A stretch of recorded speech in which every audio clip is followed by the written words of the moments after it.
প্রিয় অষ্টম শ্রেণীর শিক্ষার্থীরা, শুভেচ্ছা নিও। আজকে আমি তোমাদের 2025 সালের বাংলা বিষয়ের নতুন বই সাহিত্য কণিকা থেকে কবিতা চতুর্থ অধ্যায় পাছে লোকে কিছু বলে এর অনুশীলনী থেকে সৃজনশীল প্রশ্নের সমাধান করে দেব। প্রথমে তোমাদের বলবো, যারা আমার চ্যানেলটি সাবস্ক্রাইব করো নাই তারা আমার চ্যানেলটি সাবস্ক্রাইব করবে এবং আমার সাথে থাকবে। তাহলে চলো আমরা ক্লাস শুরু করি। কবিতা চতুর্থ অধ্যায় পাছে লোকে কিছু বলে, সৃজনশীল প্রশ্ন। এখানে দুটি কবিতার অংশবিশেষ দেওয়া আছে। প্রথম প্রশ্ন, প্রশমিতে শব্দটির অর্থ কি? দ্বিতীয় প্রশ্ন, সংশয়ে সংকল্প সদা টলে, উক্তিটি ব্যাখ্যা করো। তৃতীয় প্রশ্ন, উদ্দীপকের প্রথম অংশের বক্তব্য পাছে লোকে কিছু বলে কবিতার কোন স্তবকের বিপরীত ভাব ধারণ করেছে, ব্যাখ্যা করো। এবং সর্বশেষ প্রশ্ন, উদ্দীপকের দ্বিতীয় অংশের নিন্দুক ও পাছে লোকে কিছু বলে কবিতার নিন্দুকের তুলনামূলক আলোচনা করো। চলো এখন আমরা এই চারটি প্রশ্নের সমাধান দেখে নিই। প্রথম প্রশ্ন ছিল, প্রশমিত শব্দটির অর্থ কি? প্রশমিত শব্দটির অর্থ উপশম ঘটাতে বা নিবারণ করতে বা দূর করতে। দ্বিতীয় প্রশ্ন ছিল, সংশয়ে সংকল্প সদা টলে, উক্তিটি ব্যাখ্যা করো। সংশয়ে সংকল্প সদা টলে উক্তিটির অর্থ মনের দৃঢ় ইচ্ছা পূরণে প্রতিবন্ধকতার সৃষ্টি হয়। সমাজে কোনো কাজ করতে গেলে নানাজন নানা রকম সমালোচনা করে থাকে, এটি আমাদের মনে দ্বিধা ও সংকোচ তৈরি করে। লোকলজ্জা ও সমালোচনার ভয়ে তাদের মনে এই দ্বিধা ও সন্দেহ সৃষ্টি হয়, ফলে আমরা ঠিকভাবে নিজের লক্ষ্যে পৌঁছতে পারি না। দৃঢ় মনোবল না থাকলে অন্যের সমালোচনা আমাদের কাবু করে ফেলে, আর এজন্যই আমরা আমাদের মনের সংকল্প থেকে বিচ্যুত হই। তৃতীয় প্রশ্ন ছিল, উদ্দীপকের প্রথম অংশ বক্তব্য পাছে লোকে কিছু বলে কবিতার কোন স্তবকের বিপরীত ভাব ধারণ করেছে, ব্যাখ্যা করো। উদ্দীপকের প্রথম অংশ পাছে লোকে কিছু বলে কবিতার প্রথম স্তবকের বিপরীত ভাব ধারণ করেছে। পাছে লোকে কিছু বলে কবিতা প্রথম স্তবকে বলা হয়েছে, কোনো কাজ করতে গেলে কেউ কেউ অনেক সময় দ্বিধাগ্রস্ত হয়, কাজটি সুচারুরূপে সম্পন্ন করতে পারবে কি পারবে না এই ভেবে।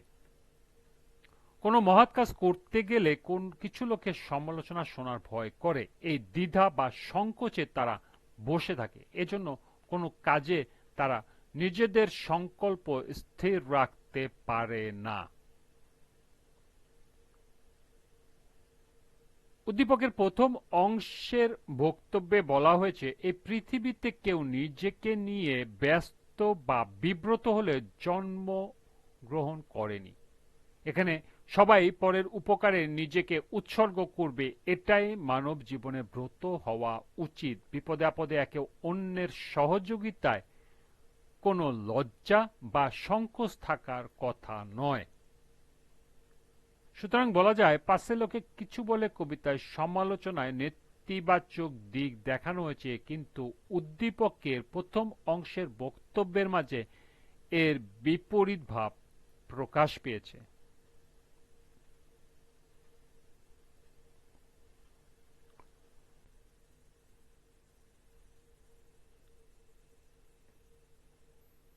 চতুর্থ প্রশ্নটি ছিল, উদ্দীপকের দ্বিতীয় অংশের নিন্দুক ও পাছে লোকে কিছু বলে কবিতায় নিন্দুকের তুলনামূলক আলোচনা করো। উদ্দীপকের দ্বিতীয় অংশ এবং পাছে লোকে কিছু বলে কবিতায় নিন্দুকের প্রভাবকে পুরোপুরিভাবে এক সূত্রে গাঁথা যায় না।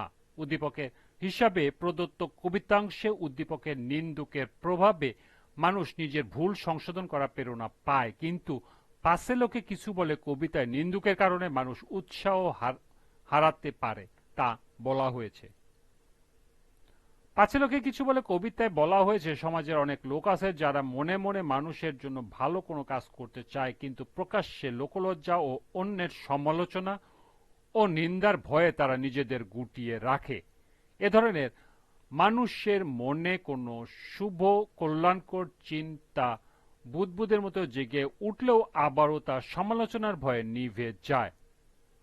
অন্যের দুঃখ বেদনায় তাদের মন কাঁদলেও সেটাকে কেউ দুর্বলতা ভাবতে পারে মনে করে চোখের পানি প্রাণপণে আটকায়। সামান্য একটি স্নেহের কথা অন্যের ব্যথা উপশম করতে পারে জেনেও উপেক্ষার ভাব তাদের দেখিয়ে তারা চলে যায়। অন্যের সমালোচনাকে তারা এতটাই প্রাধান্য দেয় যে মহৎ কোনো উদ্দেশ্যে সমাজের অনেকে ঐক্যবদ্ধ হলে তারা সেই দলে যোগ দিতে পারে না। তাদের সব শক্তি নিন্দুকের ভয় ও সমালোচনাতেই মরে যায়। উদ্দীপকের নিন্দুককে কবি ভয় পান না, কারণ তিনি মনে করেন যে নিন্দুক আছে বলেই তিনি তার ভুল ত্রুটি সংশোধন করে সঠিক পথে চলতে পারেন। এই নিন্দুক কবিকে উৎসাহ, উদ্দীপনা ও প্রেরণা যোগায় বলে তিনি সারা জীবন নিন্দুকের উপস্থিতি কামনা করেন। সুতরাং বলা যায় উদ্দীপকের নিন্দুক তার কঠিন সমালোচনা দ্বারা কবিকে উৎসাহ প্রদান, আর পাছে লোকে কিছু বলে কবিতায় নিন্দুক তার নিন্দা বা সমালোচনা দ্বারা ব্যক্তিকে নিরুৎসাহিত ও সংশয়িত করে তোলে। এটাই বৈসাদৃশ্য।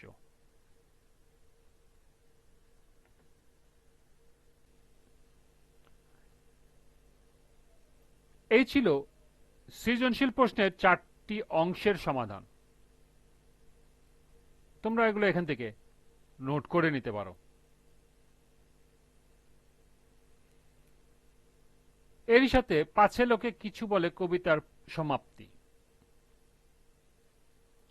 আজকের ক্লাসটি এ পর্যন্তই। সবাইকে আবারও বলছি, যারা আমার চ্যানেলটি সাবস্ক্রাইব করো নাই তারা আমার চ্যানেলটি সাবস্ক্রাইব করবে এবং আমার সাথে থাকবে। সবাইকে পরবর্তী ক্লাস দেখার আমন্ত্রণ জানিয়ে আজকের মতো আমি এখানেই বিদায় নিচ্ছি।